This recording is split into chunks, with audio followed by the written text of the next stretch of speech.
Hi guys, gusto ko lang i-share na nakumpleto ko na yung parts ng motor ko sa wakas. After 3 weeks nabuo ko rin yung mga parts na kailangan. Ngayon i-assemble na lang siya.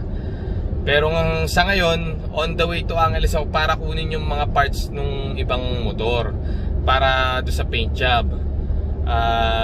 Para habang ginagawa yung makina, habang binubuo, nasisimulan na rin yung pintura. Siyempre para kung good condition yung interior, siyempre maganda kung maganda rin yung exterior, di ba?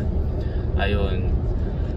I-share ko lang sa inyo na sa mga CB400 owners dyan, na may nakita akong shop sa Caloocan kung saan mapro-provide niya siguro hanggang sa pinaka least important to most important parts ng makina ninyo.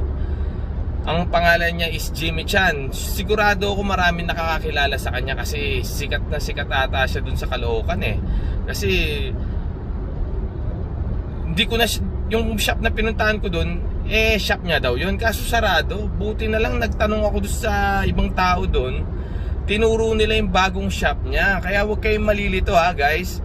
Wala na siya dun sa tabi ng Caloocan Sales, iba na yung pwesto niya. Kung gusto niyo malaman, PM nyo ako, ibibigay ko sa inyo yung number ni Sir Jimmy. Napakabait na tao nun. Tutulungan niya talaga kayo at saka hindi kayo mabobore kasi napakapalakwento niya Tapos napakabait. Biruin mong washer lang kailangan ko. Pinabaklas niya pa yung isang side ng makina para lang kunin yung washer, 'di ba?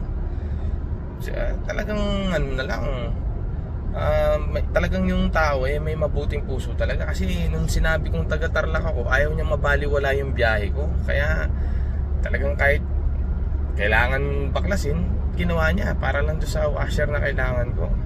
Ayun. Kaya sa mga CB400 owners dyan, or kahit anong bike siguro, try nyo magtanong sa kanya. Puntahan nyo siya dun. Welcome na welcome kayo dun. Napaka-accommodating niya.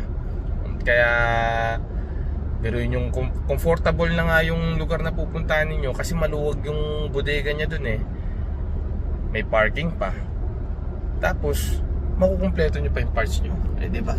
Less hassle, masaya pa.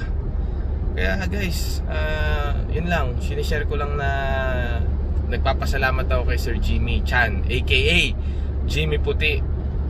Kasali rin siya sa isang malaking grupo ng bikers nung panahon daw niya. Mad Dog yung pangalan. Anyway, yun lang guys. Shinare ko lang. Ingat kayo, ride safe, and God bless.